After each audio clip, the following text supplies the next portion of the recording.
Baik, Assalamualaikum warahmatullahi wabarakatuh. Eh, Perkenalkan, nama saya Gregorius Gandhi Yosef dari kelas sipil D dengan NIM D012203D8. Nah, baik, di video kali ini saya akan menjelaskan seputar air tanah dan hukum Darcy. Nah, baik, definisi air tanah. Nah, air tanah adalah air yang terdapat di dalam lapisan pori-pori tanah atau batuan di bawah permukaan bumi. Air ini muncul melalui proses infiltrasi di mana air hujan atau air permukaan meresap ke dalam tanah.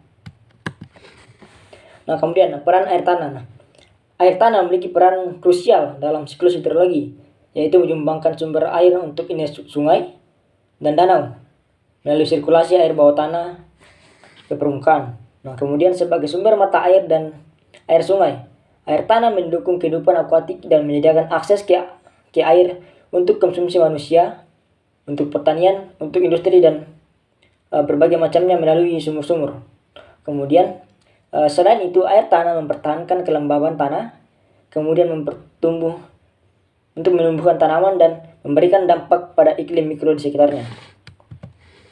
Nah, kemudian komponen air tanah. Nah, air tanah terdiri dari dua komponen utama, yaitu air interstitial dan air artesis. Nah, air interstitial adalah air yang terisi di antara butiran-butiran tanah atau retakan-retakan batuan di lapisan tanah.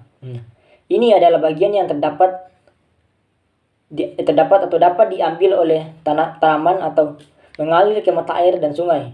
Nah, kemudian air artesis adalah air yang terperangkap di dalam lapisan batuan yang tertutup oleh lapisan impermeable di atasnya. Nah, kemudian menciptakan tekanan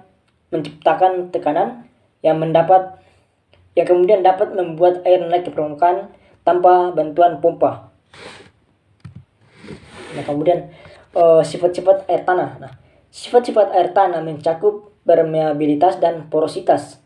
Nah, seperti yang kita tahu, permeabilitas merujuk pada kemampuan suatu material tanah atau batuan untuk mengizinkan aliran air melaluinya.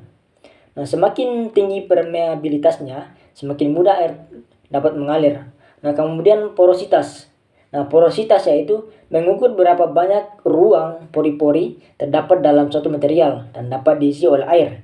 Nah, material dengan porositas tinggi memiliki kapasitas penyimpanan yang lebih besar. Baik, yang kedua yaitu hukum Darcy. Nah, hukum Darcy ditemukan oleh Henry Darcy yang merupakan seorang insinyur sipil Prancis yang hidup pada abad ke-19 pada tahun 1856. Darcy melakukan penelitian eksperimental yang terkenal mengenai aliran fluida dalam media pori-pori, khususnya aliran air dalam tanah. Hasil penelitiannya dikenal dengan sebutan hukum Darcy. Nah, hukum Darcy menyatakan bahwa laju aliran air melalui suatu medium pori-pori secara langsung berkaitan dengan perbedaan tekanan hidrolik antara dua titik dalam medium tersebut. Luas permukaan aktif efektif medium dan koefisiensi permeabilitas medium. Rumusan matematis hukum Darcy menjadi dasar teoritis untuk memahami dan memastikan dan mengukur aliran air tanah dalam bidang hidrogeologi dan rekayasa geoteknik. Penelitian Darcy memberikan kontribusi penting dalam pemahaman kita tentang perilaku air tanah dan penerapan dalam manajemen sumber daya air.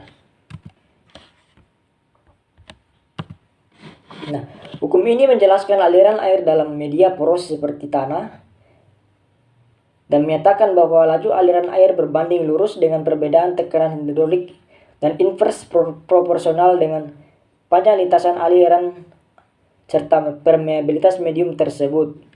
Nah, pentingnya hukum ini yaitu hukum ini sangatlah esensial untuk memahami aliran air dalam tanah, memprediksikan perilaku air tanah, dan merancang struktur rekayasa yang memerlukan manajemen tekanan air tanah.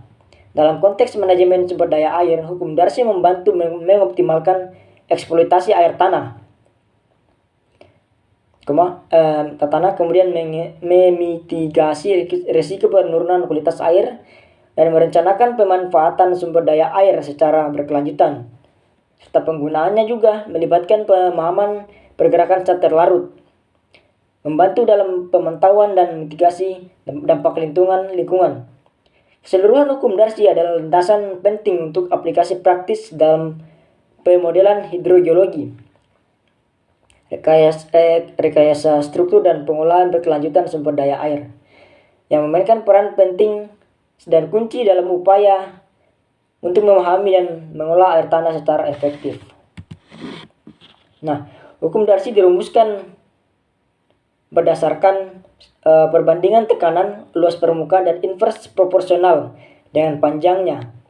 Sesuai dengan persamaan Darcy, yaitu Q sama dengan Ka dikali delta P per L. Nah, kemudian faktor-faktor yang mempengaruhi air tanah. Nah, menurut hukum Darcy, di sini menjelaskan aliran air dalam tanah bergantung pada beberapa faktor. Kunci yang pertama itu adalah luas permukaan efektif tanah mempengaruhi aliran air. Semakin besar luasnya, semakin besar laju alirannya. Yang kedua, perbandingan tekanan hidrolik antara dua titik dalam air tanah juga memainkan peran penting. Semakin besar perbedaan tekanan, semakin cepat aliran airnya. Kemudian yang terakhir yaitu koefisien permeabilitas tanah, yang mencerminkan kemampuan tanah untuk menghantarkan air. Menjadi faktor penting, semakin tinggi koefisiensi permeabilitas, semakin besar laju aliran air tanah menurut hukum Darcy. Nah, kemudian dalam penerapannya, hukum Darcy banyak diterapkan dalam hidrogeologi dan rekayasa reservoir. Nah, contohnya yaitu hidrogeologi, yaitu hukum Darcy digunakan untuk memahami aliran air dalam akuifer. Nah, dalam rekayasa reservoir, hukum ini membantu memodelkan aliran fluida dalam batuan reservoir untuk mengoptimalkan produksi gas dan minyak tanah. Nah, kemudian pengelolaan air tanah. Nah, dalam pengelolaan air tanah, hukum Darcy digunakan untuk memahami dan mengolah aliran air dalam akuifer. Nah, yaitu memonitoring tekanan air, laju air, dan karakteristik batuan dapat membantu merencanakan eksploitasi yang berkelanjutan. Nah, kemudian penggunaan pompa yang tepat dan perencanaan pengeboran yang bijaksana adalah contoh strategi yang berkaitan dengan prinsip hukum Darcy untuk memastikan pemanfaatan sumber daya air tanah yang efisien dan berkelanjutan.